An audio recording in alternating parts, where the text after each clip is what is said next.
Tonight, the Charlie Kirk assassination fallout. Law enforcement zeroes in on a suspect. How political figures on the left and right can turn down the rhetorical temperature. Plus, why downtown Chicago Alderman Brendan Reilly thinks he can oust longtime Cook County Board President Toni Preckwinkle. As I'm going on, the second tower melted. And legendary Chicago journalist Carol Marin reflects on her escape from Ground Zero as the nation observes the 24th anniversary of 9/11. Welcome to the Chicago Report. I'm Paris Schutz. Today, the FBI released an image of a person of interest in the assassination of conservative activist Charlie Kirk as the manhunt continues. And joining us now is Kaylee Schuyler, live from Orem, Utah, with the latest. Kaylee, what have you learned? Hi, Paris. So this afternoon, officials postponed their update because they say there were rapid developments in the investigation, and now FBI Director Kash Patel is on his way here. What we know right now is the person who shot and killed Charlie Kirk is still on the run, but authorities have gathered more evidence and released new details on the suspect. Investigators out early Thursday morning combing through the rooftop where they say a sniper fired the shot that killed the conservative activist. Now they're asking for the public's help to find this man, a person of interest dressed in dark clothing, a hat, and sunglasses. And they say they recovered a high-powered bolt-action rifle they think was used by the shooter located in the woods near the college campus. FBI laboratory will be analyzing this weapon. Authorities reportedly found messages on the weapon and ammunition, though their meaning remains unclear. We find ourselves today hunting a murderer who chose to violate our rights, the rights of an individual within this country. The FBI is offering a reward of up to $100,000 for anyone with information that leads to the identification and arrest of the gunman. The suspect blended in well with a college institution. The Turning Point USA CEO was a close friend and ally of President Trump, who announced he will award Kirk the Presidential Medal of Freedom posthumously. Charlie was a giant of his generation, a champion of liberty, and an inspiration to millions and millions of people. This afternoon, Vice President Vance met with Kirk's family and friends here in Utah, and now Kirk's casket is on its way home to Phoenix aboard Air Force Two. In Orem, Utah, Kaylee Schuyler, Fox 32 Chicago. Kaylee, thanks very much. We appreciate it. And we know the country is at a crossroads right now. Will this moment lead to a renewed commitment to respectful debate among people of different political persuasions, or will it accelerate a troubling trend toward political violence and all-out hate of the other side? Joining me is Chicago Tribune editorial page director Chris Jones, who has been writing some editorials about this very subject. Chris, you have an editorial out today on the website. Have public officials, by and large, been responsible in their responses to this? Well, I think it's difficult for public officials to be responsible because they're mostly so dug into their respective ideological bunkers.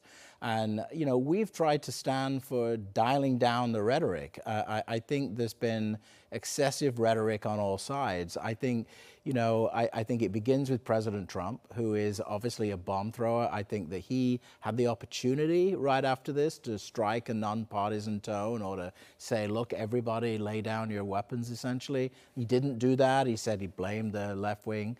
And then, of course, then you've got other government officials who are sort of responding in kind and saying, you know, it's not our fault, that the worst kind of hate and the worst kind of threats are on the other side.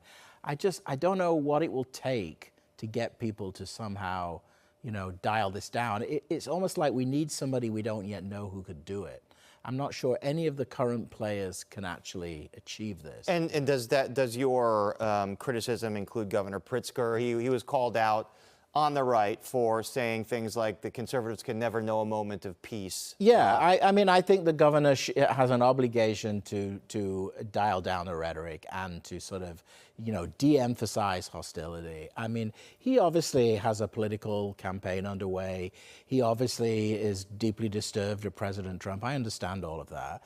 And you know, and it's also important to know that people on the right have been, you know, threatening all kinds of Democratic figures. And we have the assassinations of the Minnesota lawmakers, exactly, Democrats, exactly. The attack on Paul Pelosi, and then the attempted arson and murder of the entire family of Governor Josh Shapiro in Pennsylvania. I see a lot of tribalism in silos on social media where it seems like one side doesn't understand that it's happened a lot on the other side. Well, even the different sides are on different channels. You go on X, you can see all of the conservative stuff. You go over on Blue Sky, you can see all of that. Also people have different definitions of hate speech. So some people on the left will say, oh, well, this guy was, Charlie Kirk was engaging in this kind of rhetoric himself. Some people have even gone so far as to say he deserved it. Most people, I think, have stopped clear of that, but they have said, to some degree, you live by the sword, you die by the sword in some cases. Then on the other side, you've got the opposite, sort of saying it's a war. This is now something in the, there's a line in a Stephen Sondheim musical. I'm a big fan of musicals. Yes, because in your other life, you're a theater critic. And in the Sondheim musical, in Assassins, there's a line where they say, something just broke. And some people feel that something happened there that broke everything, that this is a new moment, and that I think on the right, you're seeing 1,000 million versions of that something just broke. It's a curious moment. It's curious also because social media, the algorithms reward those kinds of incendiary comments. The hate mongering kind of gets a lot of retweets and stuff, and folks know that use these platforms. But I think society was better off when we got our opinions from the newspaper editorial pages, like the one you run, which is a pretty centrist, down the middle kind of point of view. So what is your prescription now to de-escalate this rhetoric and to try and stop these threats of political violence? Well, I think people just have to be willing to say, I'm going to look only at myself. I'm only going to deal with what I say. And their public statements, somebody like Pritzker has to actually say, I'm going to change this in the world that I live in, just as Trump has to say this on the other side. But, few of us really believe this is possible because we've sort of gone past that point. And that's the big conundrum. It's the biggest issue in American politics at the moment. Like, there were even people on social media this morning saying, let's just make it two countries. We're just done. We're done. Which is insane because there's liberal conservatives that live on the same block next to each other, and there are people that have no political persuasion. So and most people... Where are we all going to move to? Most reasonable people are sad for this guy. They're sad for his family. They're sad for his wife. They don't want to see this happen in America. They recognize that here was a guy who, whether you agreed with him or not, he said what he had to say. He sat in an open forum, and, somebody sent a bullet his way, and that should not happen. And it should not happen. And what is the legacy of Charlie Kirk? He is from the Chicago area. Yeah. He was very conservative. He was polarizing. What's your vision on his legacy and the impact he had? Well, I think what people often don't understand is his impact on young people is enormous. That I think that a lot of college-age men, young men, really were fascinated by him. I have kids that age myself. They are very aware of him, whether or not they agree with him. It's all about his ability, and this, I think, is why a lot of Republicans are so destroyed by this, is that they saw his ability to bring in young people to the conservative movement. Right. That's what he did. Because if you hang out with conservatives, a lot of I did at the RNC, there's a lot of people my age and older. This was the guy that was kind of the future of that party, and his loss for them is kind of devastating, and there's not an obvious replacement for him. Right. He was able to persuade young people, especially on the cultural conservative. All right, Chris Jones, the head of the Chicago Tribune editorial page, thanks for speaking with us. And after the break, Chicago journalist Carol Marin shares her incredible story from 9/11. Welcome back. September 11th, 2001. Many of us remember every moment of that day. I sure do. Some of us weren't around to remember it. Nearly 3,000 people died when the World Trade Center in New York was attacked and the Twin Towers shockingly came down. Today, President Trump reflected on the 24th anniversary of that fateful day. 24 years have passed since that Tuesday morning in September, and an entire generation of Americans have come of age in a totally different world. While they cannot remember the agony of that day, they are carrying on the legacy of those who lost. And joining us now is veteran Chicago journalist Carol Marin, who worked for CBS News in New York at the time and was at Ground Zero on 9/11. Carol, of course, is the senior faculty fellow at DePaul University Center for Journalism, Integrity, and Excellence. Carol, it's wonderful to talk to you, and I know that you've recounted this story many times, but for our viewers, can you inform them of where you were when that first plane hit and blow by blow what you experienced subsequently? So, Paris, 24 years ago, I was in the offices of 60 Minutes at CBS News because I was there early in the morning for a screening of one of our stories. When, there were TV monitors all around, we saw on the monitor the hit of the first building, and we jumped to the monitors and thought, "What is that, a Cessna? What is that?" Well, it wasn't a Cessna, as we now know, and I knew enough about reporting to know I had to get to the scene, because the sooner you get to the scene, the sooner you get closer, because police lines close it up fast. And so I raced down to what we now know was Ground Zero. And I got out and was walking. Huge crowds of people were walking away from the building, and I was walking towards it. And, it's sort of this funny idea that, I'm in the news. I'm somehow not going to be hit by this. I've got something to cover. And so I went on, and as I'm going on, the second tower melted in front of me and crashed. By that time, I had gotten on to West Street.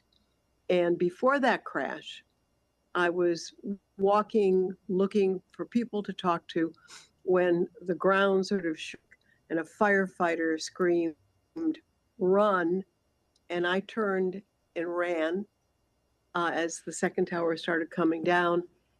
And he picked me up by the waist, threw me on my feet, took me to the overhang of another big office building, and covered me with his body, to the point where I could, and I've said this many times, feel the beating of his heart against my backbone.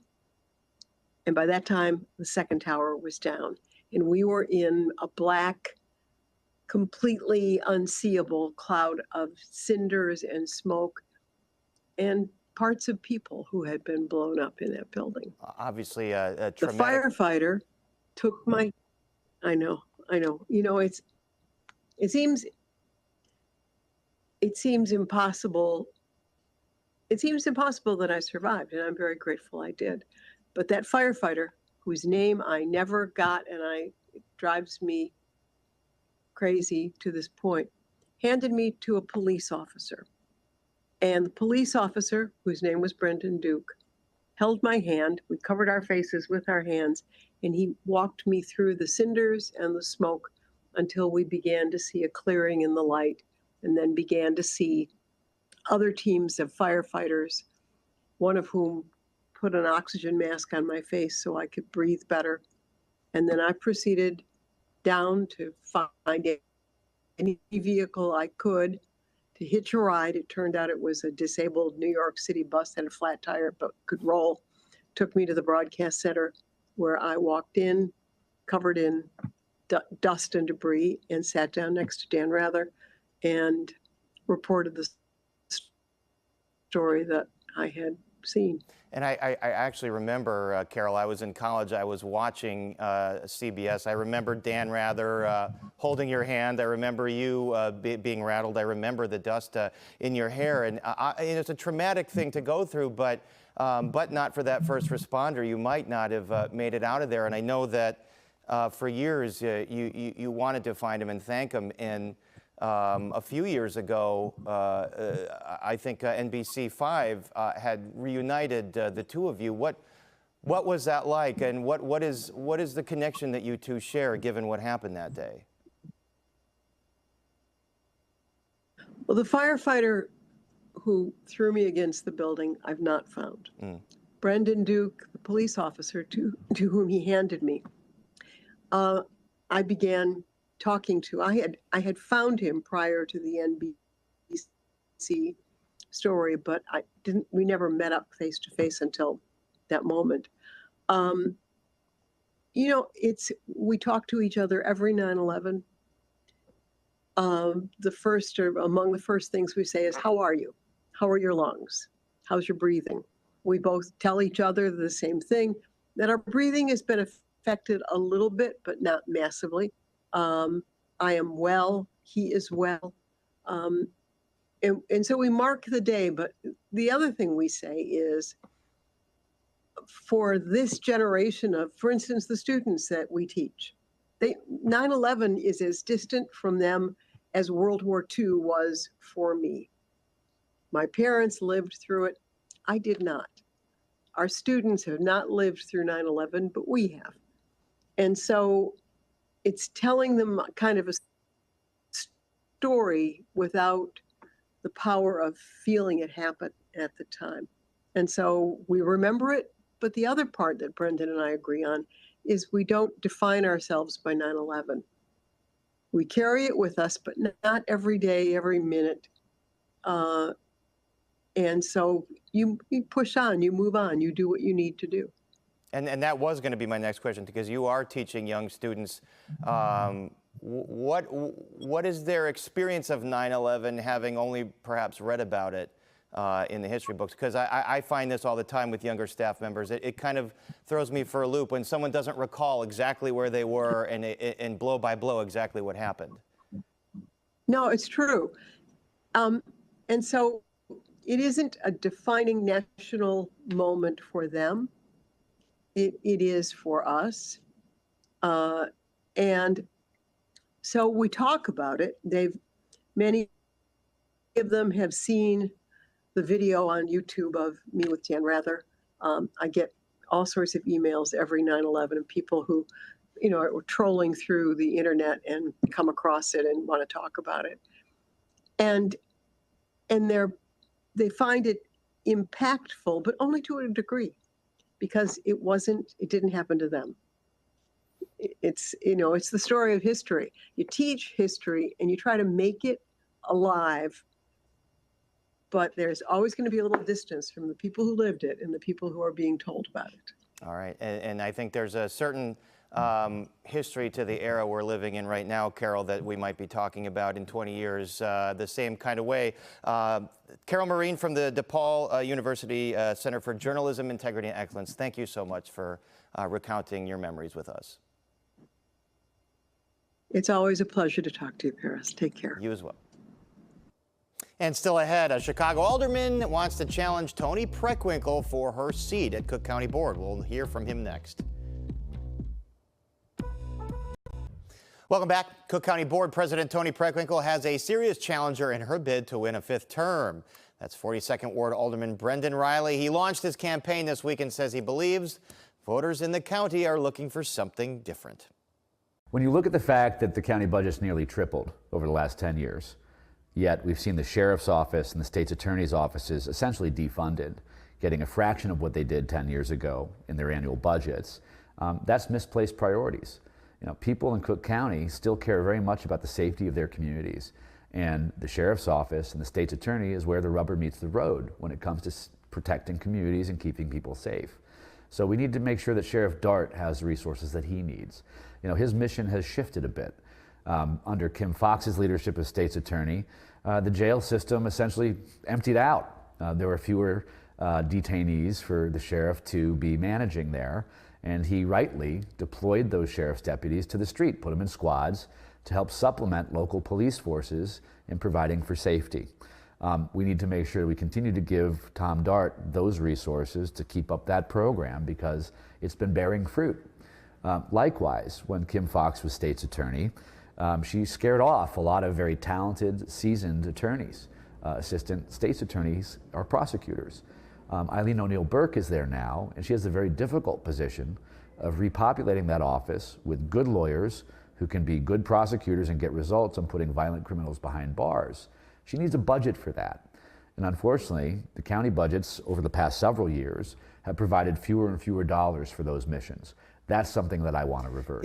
Can you provide more dollars for those missions without raising the county portion of folks sales taxes, property taxes. There was all kinds of scuttlebutt over the years over Preckwinkle wanting to institute a soda pop tax. Yeah, which was a horrible idea. No, Cook County taxpayers are underwater. They've taken on too much. And there is this willingness to raise taxes whenever necessary in local government these days. And we don't want to get back to that. We need to expand the local property tax base here. We have thousands of lots across Cook County that are undeveloped, sitting fallow in the land banks. And if we actually prioritize development and investment and getting creative with our partners in the private sector, we can incentivize developers to come in and create thousands of units of affordable housing and help county residents finally realize the American dream of home ownership. That is something that the county has not done enough on. You'll get a press release here and there from Cook County President Preckwinkle announcing another dozen units have been built or 100 units will be delivered in the next few years, but it hasn't really been a priority. That's something that I want to prioritize, and given my track record in helping develop and build downtown Chicago, where we've seen unprecedented growth, I want to bring that experience to county and correct a problem we have there with affordable housing, but also increasing the tax base. That does a few things. It gives us some more money for discretionary spending, but more importantly, it takes the pressure off of local homeowners and business owners who are being crushed by property tax bills right now. Let me ask you about some things that you would have to face immediately. And you mentioned in your ad, you oppose Trump on most policy, but in terms of the interaction between the county and the Trump administration, for instance, on immigration, Cook County has sanctuary protections. They do not cooperate on ICE detainers at the jail. Would you change that policy? Would you cooperate on that? No, that's not my interest. And what Donald Trump is doing with the National Guard is atrocious. He's trying to normalize federal troops on our city streets, and that sure feels a lot like pre-fascism to me. That's not something that we should make regular or normalize. I don't believe for a moment that Donald Trump genuinely wants to help the city of Chicago or the county of Cook become safer places. I just don't believe that. But if they are going to come, if they're going to send National Guard troops here, which is not my preference, it should be done in coordination with local leaders and the head of our law enforcement agencies here. That's how you handle that. If they're going to be here, they should be put downtown so we can free up police officers to go into the neighborhoods that are struggling with high crime rates and violent crime so they can do constitutional policing. But we should not be deploying troops into high crime neighborhoods expecting that that's going to do anything to solve our problems. But if ICE agents ask the sheriff, say, hey, I need you to hold over this suspect or this alleged offender because they're undocumented and we'll come get him, would you say they should be able to do that? What Donald Trump's been doing with ICE is disgusting. He is terrorizing communities throughout the city of Chicago and the county of Cook. A lot of people who've been here for decades, working jobs, dutifully paying their taxes, raising their families, maybe didn't get here the right way. These people are now living in fear. People can talk about whether or not we should be cooperating with violent criminals who are being released from our system, whether those folks should be here. That's a longer conversation. And that's Brendan Reilly running in the Democratic primary for Cook County Board President against Toni Preckwinkle. And that is all for us. As always, keep up with all the news you need to know at fox32chicago.com. And with the Fox Local app, we are back on the Chicago Report Monday through Thursday next week. Have a great weekend, everybody.